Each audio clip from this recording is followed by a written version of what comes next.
Hi, 1 Hour Smart Him here, and today I'm reviewing the Milwaukee 2620-20 M18 Multitool. So I've had this thing for a couple of years and gotten a ton of use out of it. I'd say the primary use is if you're cutting like outlets into a drywall wall. That's what a lot of people use these for, or you're doing a lot of drywall work. It's great for that. However, I've found this is my go-to for problems that I have a hard time figuring out how to solve the problem. And what I mean by that is you've got all these different attachments you can put on here. I've just got a blade on here right now, but you can also put a sander on there, and you can put really narrow blades.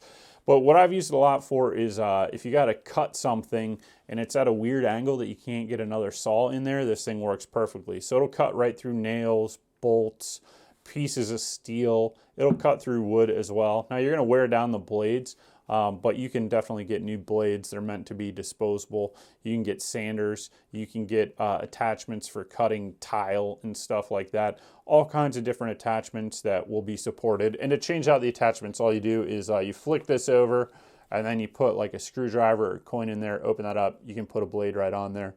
And you can see it can fit in two positions depending on what you need. And they've got narrow ones, they've got fat ones, they've got all kinds of different shapes.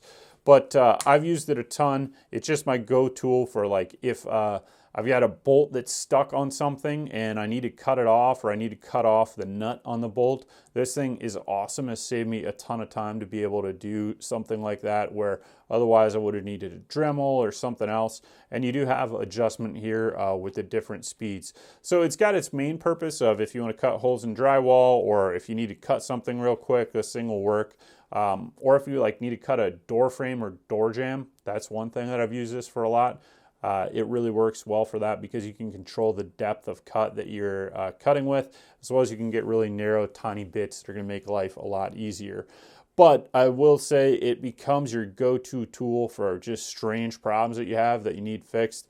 And I end up using it probably way more than I should. And when I say that, it's because the bits, they can get kind of expensive if you're cutting metal. Wood, they're not going to wear down that fast, but if you cut a lot of metal, you're going to go through a lot of different bits, and I end up cutting a lot of metal just for the problems that I've had and stuff. But it's super invaluable, saves you a lot of time. And then to use it, you just turn it on right here.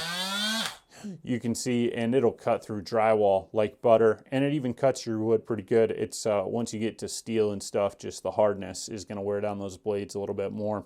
So overall, nice tool. You can put the bigger batteries in here. I recommend that just because it goes through batteries pretty quick. You can also put the smaller ones in if you need, but the bigger ones seem to be better just because of how quickly the tool will go through batteries because of how much power it's putting out. You'd be surprised when you start using this just how powerful this thing is. So overall, really like this multi-tool, really handy to have, and it's meant mainly, I think, for drywall, but I've cut everything with it. PVC, metal, wood, whatever. It just is super handy, and I wouldn't have a tool bag without it now. So thank you for watching this review of the Milwaukee Multitool. Hope you enjoyed it, and see you next time.